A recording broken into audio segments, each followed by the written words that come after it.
if you produce a lot of cortisol early in the morning naturally, the last thing that you need is, and again, I'm not saying this isn't great. You don't need cold and you don't need caffeine. Cold increases adrenaline, norepinephrine, and dopamine. It is amazing for people who wake up in a low mood, groggy, depressed. They naturally lean that way. But for people like me that are amped when they wake up, like I'm ready. I'm ready for the day right away. Now, it wasn't always that way. I was the exact opposite. I literally had Addison's disease, which is the inability to produce cortisol. So I know how that feels to be a walking zombie. Literally, don't wake up until noon. Just never shut off the melatonin and start turning on cortisol. But if I go into a cold plunge or do a fasted workout a little while after waking, I'm exhausting my nervous system. Now, for other people, they're stimulating their nervous system. That's a good thing. And I have many people in my practice like that. So now, what about caffeine and what about that part of it? Still beneficial. Most people get the most benefit from caffeine, though, after they're out of their 6 to 8 a.m. window.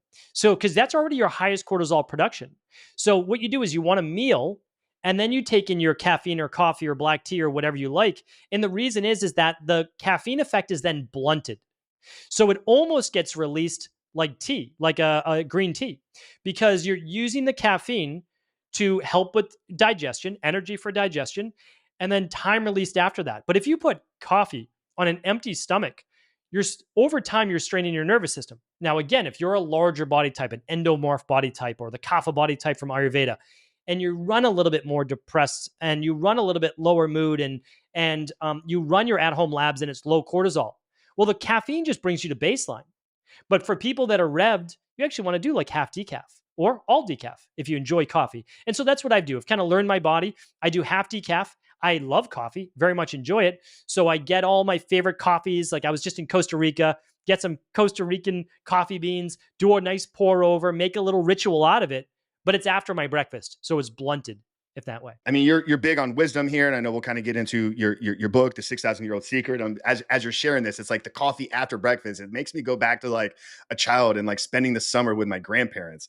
Like my grandpa never drank coffee except for after the breakfast meal. Like, and I don't think he knew any of the science behind it. It's just like, sometimes it's like these older generations, like they knew the things that worked because they just worked. It's like he wasn't a coffee drinker except after we had breakfast. He'd have one small cup. It's amazing. Well, that's what it's there. So it's there as a digestive. It's a bitter essentially, and it's really great at that, and it provides energy. So I'm saying coffee is a supplement, and it's one of the most potent and powerful and amazing supplements in the world. People who drink coffee get more antioxidants. So it's funny, but in a Western-based diet, the majority of antioxidants come from coffee in people's diet. So I'm not saying to take that away from anybody.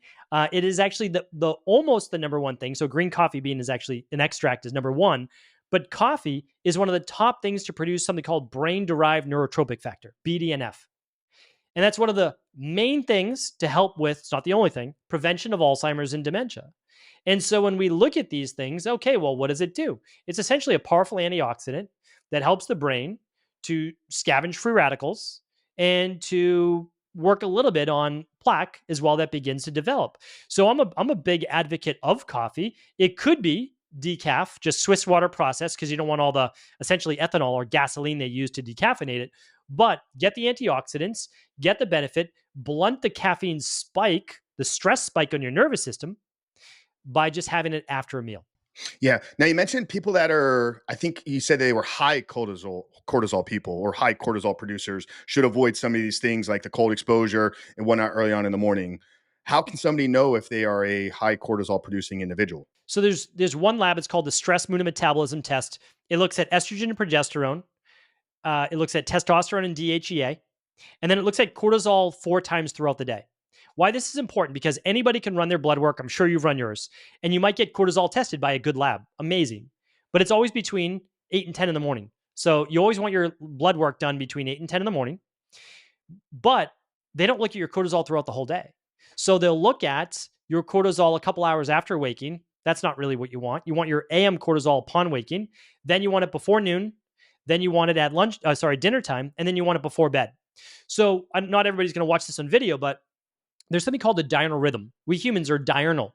So we have an uptime and we have a downtime. And so we have, let me just give you the ranges here.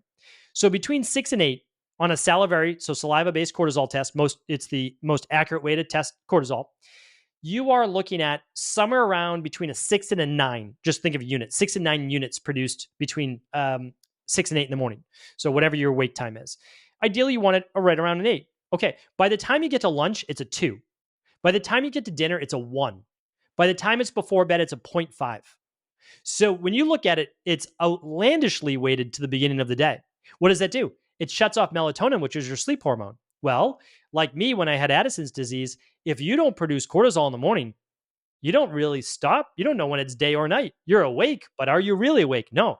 So one thing that I found, especially when I was dealing with Addison's disease from about 17 years old to 27 years old, is that if you cannot turn cortisol on in the morning, your body doesn't know essentially day from night. So we're meant to produce this large amount of cortisol upon waking. And what it does, it shuts down our sleep hormone, melatonin. So now we wake up with energy. Cortisol is literally an energy-based hormone. And so our pituitary gland says produce norepinephrine, produce cortisol. We start to wake our body up.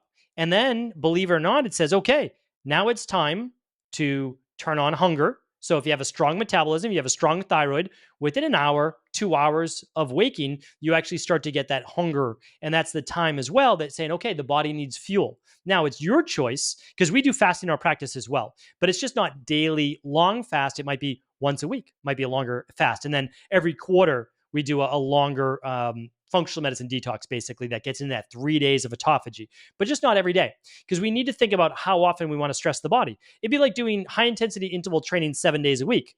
High intensity interval training is great. Do you want to do that every day? Probably not, right? Or how long can you sustain that for life?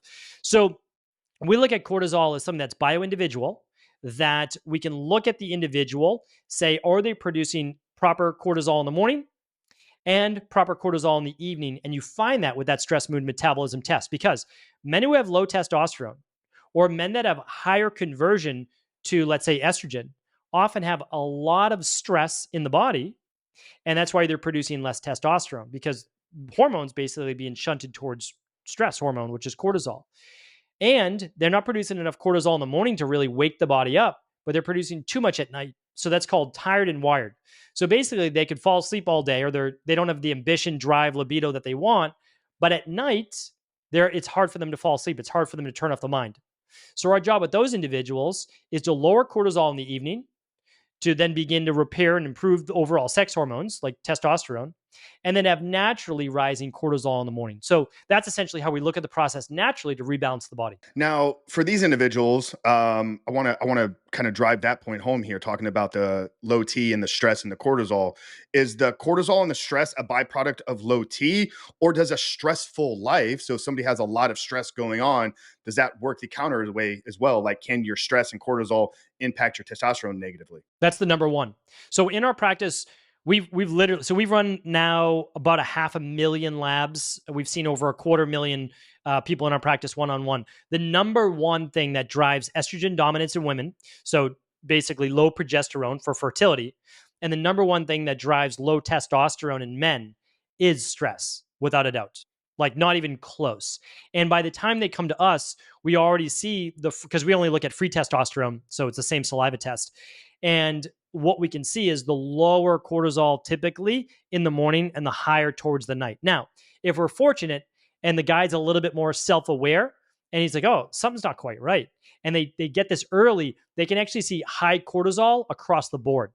Now, if they're looking at total cortisol production for the day above a 13, basically if you add up all four numbers, then you'll say, oh, this is why my testosterone's low.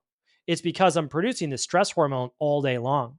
So then what we do is we work on what we call the de-stress protocol: diet, exercise, stress reduction, tox removal, rest, emotional balance, scientifically backed supplements, and a success mindset. So it's never one thing. There's no one silver bullet. I could give you the best herbs and vitamins and minerals to boost testosterone, but if you're not improving your deep sleep and your REM sleep, if you're not doing the right things with your nutrition, eventually we're just propping you up with just one part of it. I like guys to be 80% good in all 8 areas. Then you don't have to be perfect in any one area. Yeah. What were those 8 areas again? It's called the de-stress protocol. And I mentioned that in my book as well. That's the second half of it. It's diet, exercise, stress reduction, toxin removal, because most guys don't know that heavy metals can actually lead to inflammation, which can lead to testosterone issues. So it's diet, exercise, stress reduction, toxin removal. Then it's rest. So basically your sleep protocols. And then I think you actually mentioned earlier, non-sleep deep rest. And then there is your emotional balance, extremely important. A lot of guys don't like to talk about it, but inner child-based work or childhood trauma, really important to look at that. And then we've got scientifically backed supplements. So the zinc, the vitamin C, the tribulus, the maca, the things that we know work. And then we have the success mindset. So success, I'm big on mindset. And the reason is that honestly, we know how to help everybody heal. We really do. And that's not from an ego perspective, but it's basically saying that if you're dealing with high blood pressure or low testosterone or migraines or psoriasis or autoimmune, or like I was Addison's and all sorts of issues, I had type 2 diabetes, I had all sorts of issues, is that there's always an underlying root cause. And the nice thing is there's only like 12 reasons for each different disease of the body. So I'm not saying that we're perfect, but we're going to find it. There's only 12. It's just going to take a little bit of time. We'll find out what it is and rebalance it. But the success mindset is that the only people that we've seen really relapse and go back are those that quit, that give up on it. And that's unfortunate. And it happened to me many times. It's because I didn't get my answers right away. I relapsed multiple times when I was in my 20s. And I needed that mindset to get me back on track each time.